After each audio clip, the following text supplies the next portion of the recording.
Okay, someone asked me to go over the dashboard on this 2016 ZX10. So here it goes. All right, everything is controlled with the select mode button, either up and down and select. So on your regular first dash, to get to things like your clock, you hit select. If you want to go to your lap, if you want to do a quick lap, you go to select. Odometer, you hit select. Trip A, trip B, and then your instant miles per gallon, which right now is nothing because the bike's not moving. And then your average, which so far I've been averaging 35.7. And then how many gallons of gas have you used? And I've used 1.6. Now, if you want to get to the other modes, which would be over here, which is the Kawasaki quick shift, traction control, engine braking, and power mode, you would go back to your select button, hold that, and now when the dash goes blank, now you're over in the other modes where you can go through with the up and down select keys. And this right here, the flashing, that's your launch control. So you can set your launch control.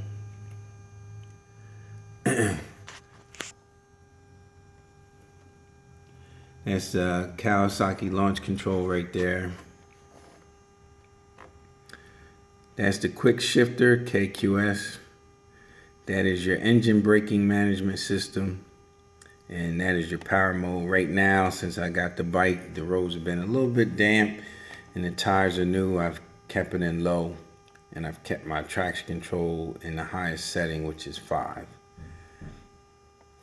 So other than that, it's sort of the same as last year. You still have your high and low. Well, let me get out of this. So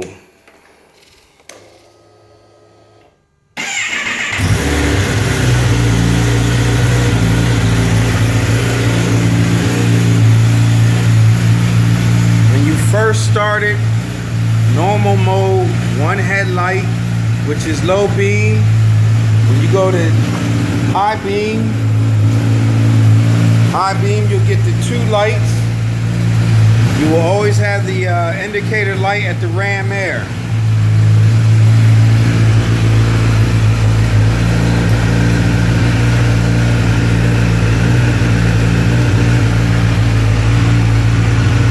Öhlins electronic steering dampener still the same.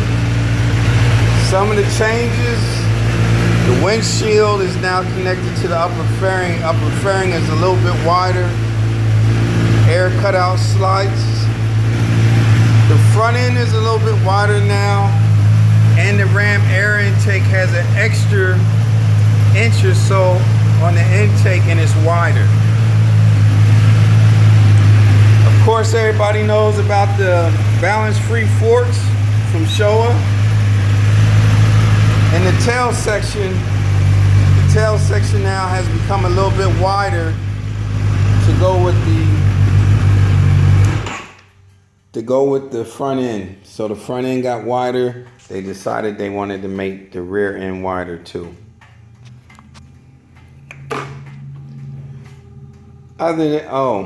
And one more thing, and my dealer taught me this.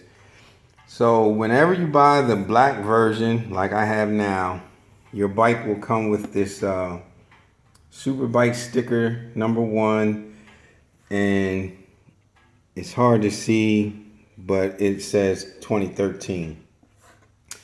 All right, the 2013 represents that all the parts that are on this bike now, which is the Brembos, the balance-free forks, the use of the new upper fairing, all the Kawasaki launch control, EBC braking, all that. That was when they first started to use it in World Superbike, which was 2013, the year Tom Sykes won the championship.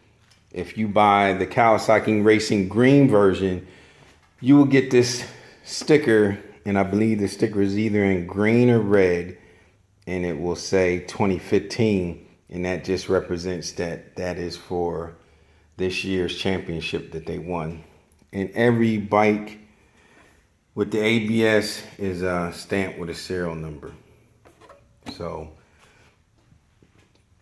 I hope that answered your questions about the dashboard and gives you another look of the bike. And if you have any more questions or you want to know something else, feel free to leave me a comment. I'll try to get back to you if I don't know the answer. I'm still reading my tech manual, so I'll try to have you an answer within a day or two. Thank you. Goodbye.